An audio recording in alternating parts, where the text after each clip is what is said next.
bandera sa kauna-unahang Paradise International Music Festival sa Sabado. Pakay ng organizers na gawing music festival destination ang Pilipinas.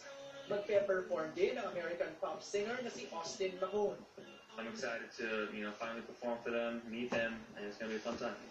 Makikipagsabayan sa mga foreign acts ang local artists natin, gaya ng Bandang Hill, Itchy Worms, Up Dharma Down, local DJs at ang Pilay group na Fourth Impact. Thank you po sa producer ng show. Ito na rin yung despedida party namin for all the Filipinos na sumuporta sa amin. Extra special ang festival para sa Fourth Impact dahil first time nilang magpe-perform para sa mga kababayan. Mini concert at 45-minute set ang kanilang hinanda at asahan daw ang kanilang high energy performances at full impact na pagbirit. Just gonna stand there and watch me burn. Pagkatapos ng festival, biyaheng UK na ulit ang grupo para gampanan ang nakalinyang commitments.